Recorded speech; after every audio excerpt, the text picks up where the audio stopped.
On a investi pour leur formation et souvent on n'arrive plus à les garder longtemps.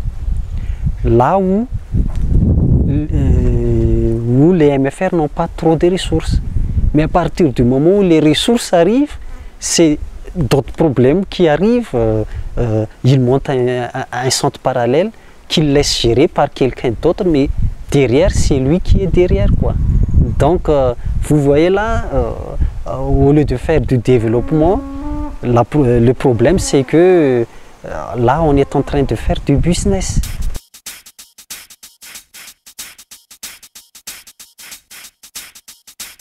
Premièrement, il faut partir de la conscientisation générale quand même au sein de notre réseau même, pour que cette implication du salarié soit vraiment en cohérence à nos fondamentaux.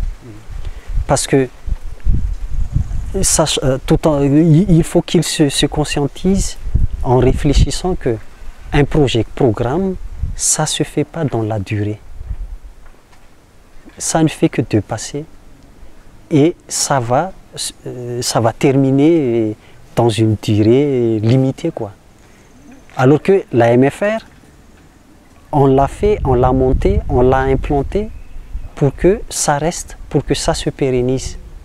De deux, on essaie aussi quand même qu'il porte vraiment dans le cœur cette fierté d'être MFR.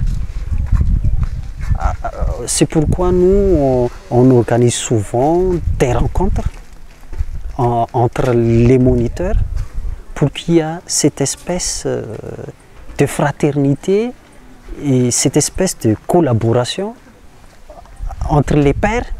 C'est vrai que nous, on a mis en place vraiment une ligne de flotte téléphonique, là où chaque moniteur puisse s'appeler partout à Madagascar et gratuitement. Ici, l'Union nationale a investi beaucoup à ce que chaque moniteur peut avoir cette ligne flotte pour favoriser cet échange.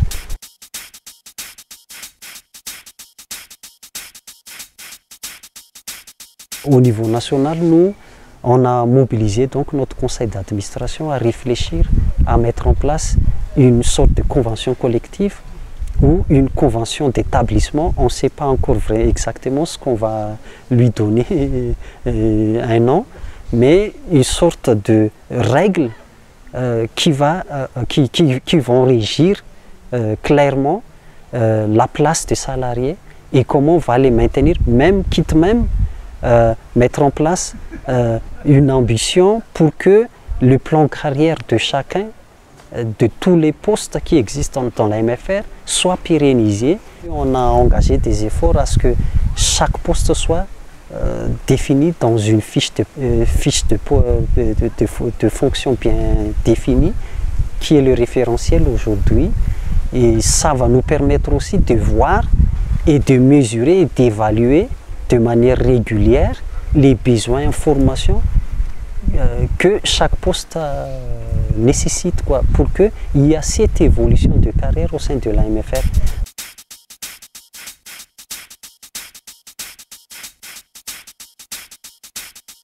Et là, aujourd'hui, il y a un espace favorable à ce qu'on favorise aussi les mobilités, parce que pour permettre à nos moniteurs, à nos salariés vraiment à se progresser, il faut qu'ils s'ouvrent aussi au monde.